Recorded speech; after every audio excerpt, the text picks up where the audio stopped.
Imagine feeling your heart race uncontrollably, a sense of doom overwhelm you as you're being rushed to the hospital multiple times. That's what I felt when I was an adolescent, during my episodes of recurrent SVTs or supraventricular tachycardia. Each attack was terrifying, leaving me anxious, helpless, questioning whether I was about to die.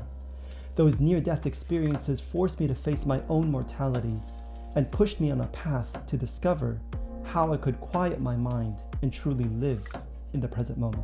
Hey guys, I'm Rami, a board-certified lifestyle medicine physician, and today we're going to dive into the world of mindfulness, which is this buzzword that's often tossed around during orientation and well-being sessions, but we're going to unpack what it actually means and how does it affect our brains. You see, I used to be a daydreamer, constantly lost in my thoughts. One day during art class in high school, my beloved teacher, Mrs. Barabbas, yelled at me, "Rami, you're never in the present moment, you're always daydreaming." That moment felt like a wake-up call. Soon after, while working on an art project, I stumbled upon a book called The Power of Now by Tolle, and this book was a game changer. This book introduced me to the concept of mindfulness and what does it mean to be truly present in the moment.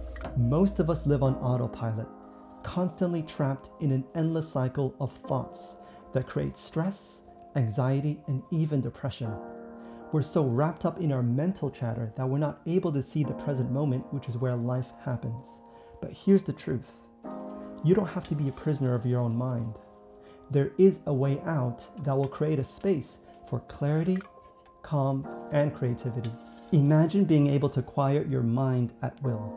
No more racing thoughts, no more emotional turmoil. This isn't some mystical skill. It's literally a practice everyone can develop. And that ability to quiet your mind and come out of that relentless stream of negative thinking is one of the greatest gifts you can give yourself. You can access the present moment in simple, everyday ways. First, through your eyes.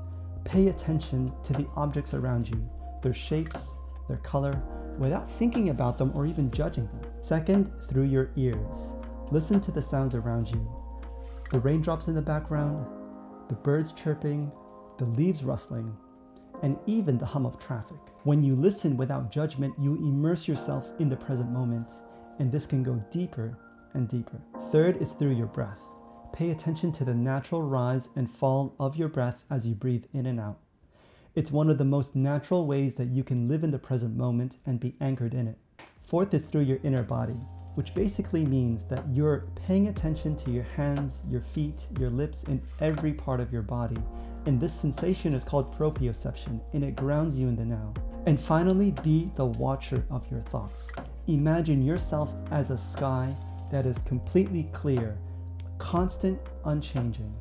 And thoughts passing by temporarily are clouds.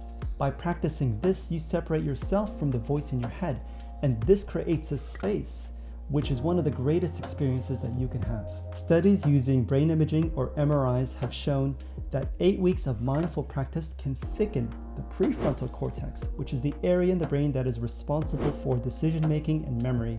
At the same time, it can shrink the amygdala, which is the fear center, reducing stress and anxiety. Mindfulness can also increase the gray matter in the hippocampus, which is the area in the brain responsible for memory, emotional regulation, and self-awareness. It also strengthens the connection between the prefrontal cortex and the amygdala, allowing you to face emotional challenges with greater control and ease. Everyone can learn the skill.